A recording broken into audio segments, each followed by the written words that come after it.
Hello. Yes, I wanted to make some comments about some things, and I've had a channel, and I made the channel for a reason. My opinion about things has changed, as often they do over time, because of obvious. We learn, we grow, and there's a lot of truth, there's a lot of lies, there's a lot of in-betweens, and not everything that's happening to you is happening to them, and not everything that happened to them is going to happen to you. Now, people ask me, oh, did I ever recover from benzo withdrawal? And I tell them that I don't know that I ever had. Well, yeah, of course you have some type of acute withdrawal. By now I have talked to thousands of people that have taken benzos, high doses, all different types, from Librium to Klonopin to, what have you. And I've seen people who've had worse withdrawal from caffeine than some people who've been on high doses of benzos for a very long time.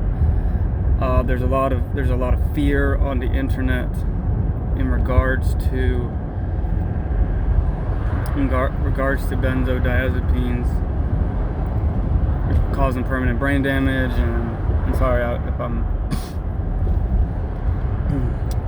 kind of got a cold or something, and I just ran 10 miles, so apologize about that. But anyway, I wanted to shoot this video because often after I run or during a run, that's when I sort of get those feel good emotions. But I got better. Basically, the real question is, did I recover from my anxiety? Okay, so I personally, and for me, and this may not be that way for everybody, but for most people, I had anxiety really, really, really bad. I had depression really, really bad. I still do. I still have it. It's chronic. I may have it forever. I don't know. When I don't focus on it, it gets better. I more suffer from like chronic fatigue syndrome, and I have a multitude of issues. That's why you can't say, oh, well, I know this guy. You could have a guy having anxiety because he saw his friends get blown up in a Humvee or something in a war zone. Whereas you could have someone who has depression from a vitamin D deficiency, okay? Now, lack of sleep, stress is more damaging than benzodiazepines for most people. Chronic stress. So the real question that you should be asking is, hey man, did you recover from your anxiety? That kind of thing. I had self-medicated with alcohol, cigarettes, video games for many years, and that got me through. I was a high energy, gotta go, gotta do kind of person. I was always working overtime, even in middle school, high school, lots of work, multiple jobs, while going to school, getting straight A's, all that stuff. I had some trouble in childhood and some issues and so forth. And anyway, it all led to sort of some stress-related issues, and then I got diagnosed with an autoimmune disease, caused such severe pain that it ended up almost killing me, caused complex PTSD, it led to extreme anxiety as well. Even when the pain finally abated years later, I still have extreme flare-ups that leave me housebound and incapacitated at times for periods of days, weeks, months. Rarely, every couple years, I'll get a big one. It never really can tell. So that's something I'm in therapy for, and I'm dealing with.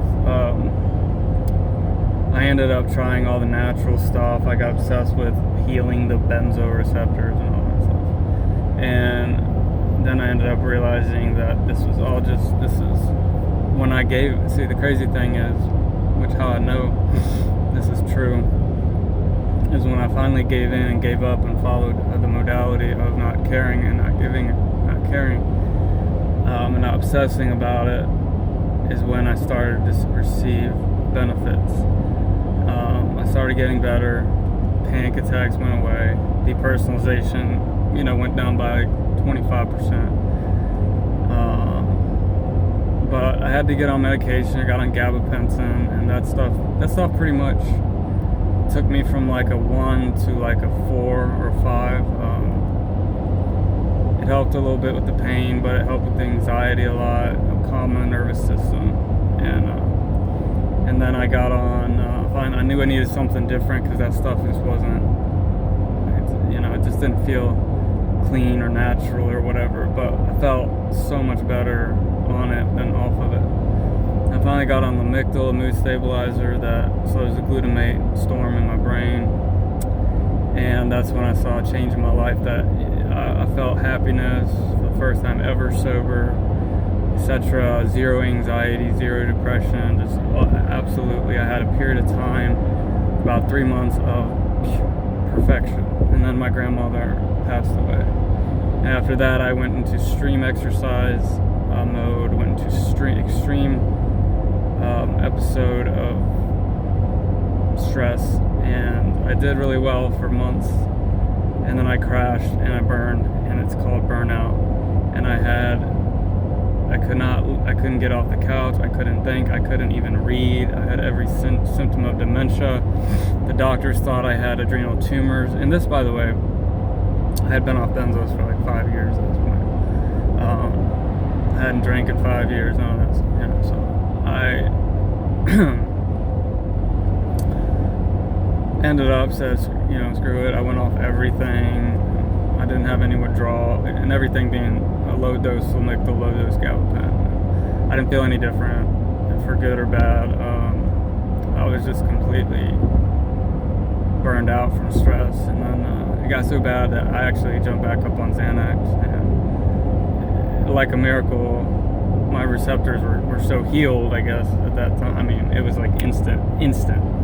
Depression lifted, anxiety disappeared, sunlight came out, felt like a human being. It was unbelievable. Yeah, unbelievable. And I know that it's not sustainable, so I ended up switching to Klonopin, and Klonopin isn't as potent with Xanax because of the dopamine, doesn't hit the dopamine like Xanax, but as far as like allowing me to function in society, go places, do things that I couldn't do during that 2 years of burnout, where I couldn't even leave the house. I mean, come on, like I'll go places. I've been teaching a class. I've been doing volunteer stuff. Some days I feel like I'm almost better. Some days I feel like I haven't gotten better at all, and that's always when I'm stressed. My nervous system is so shot that if I go through some stress, and see, I'm addicted to stress, so that's the problem, then I can quickly fall back, and then and honestly, like, the worst part for me now is, which I never have, it's all stress related, is I'll feel like I have the flu or something. Like, I feel like physically sick. I don't have the flu, but I feel so run down and achy and so fatigued that I can't function. And the irony was the Klonopin, low dose Klonopin, actually gave me more energy than I had in years. Like, I couldn't even move until I got on Klonopin, which is a tranquilizer, and I had energy to actually function in life. At holidays, like, where I could actually, like, I would be dead. I would have committed suicide if I had not got on Klonopin.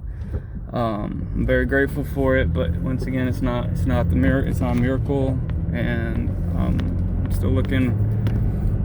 Like I said, it helps to a threshold, but I have to do the work, the inner work, and I've been meditating and praying and stuff like that, and that's when I really jump another couple notches. But then I fall away from that. I get stressed, and trying to get my company off the ground, stress about money, stress about this. and then I fall back. So it's not a question of, oh, did I recover from benzos? It's a question of, did I recover from my anxiety, and what am I doing to heal my anxiety? I obviously got on benzos because my anxiety was so bad that I couldn't function, and then it made me function. So for all of you out there that, I'd say for every probably 1 in 50 people that really think they've got this permanent damage may have some damage. There is no proof or there's no permanent damage from the stuff. So all those people that say that and say that I've been on benzos, off of them for 4 years and I'm still suffering, you know what I mean? I don't want to hear that. I don't want to hear that on my channel. You can take that stuff somewhere else. You can unsubscribe. Actually, I should probably kick you off. I'm not trying to be rude, but the truth of the matter is that people do heal from those things. I understand. I've had many people like, oh, well, I didn't even take benzos for anxiety, and now I'm having crazy anxiety. Okay, well, I'm not talking to you guys either. I get it. Okay, I'm not saying it's perfect. I'm not saying that.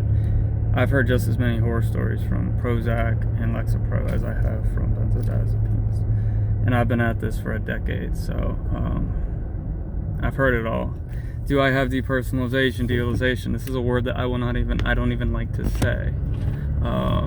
Sometimes I feel slightly detached. I'd say I've more graduated to brain fog. Some days I feel like really high clarity because of the benzo and the tianeptine and a healthy diet and the combination of things I do. And I will feel, and especially during the summer, I can feel clarity like beyond belief for fleeting moments. Overall, everything, I'd say I don't have depersonalization. I do not have derealization at all. I will not look that up. I will not talk about it. I will not entertain it, because that is caused by realization of it. Okay, so we're going to drop that. You'll probably never see videos about me talking about it, and I'll just give you the advice that if you have it, just stop thinking about it. Read those books that I've mentioned before. Stop thinking about it. It will go away. It's a temporary situation. It may last a day, a week, a month, a year. But the quicker you stop thinking about it, stop worrying about it, the quicker it's going to go away, period. Okay, benzos really, really, really help for a lot of people. Lamictal is a godsend for a lot of people when it comes to those things. Because really, there is a chemical reaction. You can stop chemical reactions with thoughts and conditioning, but it's hard. You can also stop and cause chemical reactions with chemicals and medications. And Lamictal slows glutamate, which is, and for a lot of people, is a culprit when it comes to depersonalization. That's why you take ketamine, you get depersonalized, and you have dissociation, because it produces such a boost of glutamate. Anyway, I could talk all day about that, but I don't want to. But no, so I come in and out of things, but I am functional, and I have to be grateful for the things I do have. And the things that I realize that I'm on my phone too much. I rely heavily on phone and business and work and phone calls to distract me from life, and those are the things that I'm working on currently. And I'll make some updates for you guys for show. But I'm out there and I'm doing things and I'm living, and I didn't think I ever would, and that's after many years of suffering and many years of laying there thinking that I should just end things, and I didn't. And you will not, and you should not, because you will get better. Everybody gets better if you have the right mindset. If you have the right tools, you will get better, period. I don't care who you are and what you did and what you were on for how many years. It won't take that long. Don't read the stories. Cut off the internet. Anybody that says them, block them from everything. Stop talking about it on Facebook. Stop talking about it to everybody. Do not mention it anymore, period. Do not do it. Okay? Read the books. Exercise. Get healthy. Get your mind on something else. Love you guys. Talk to you later. God bless you.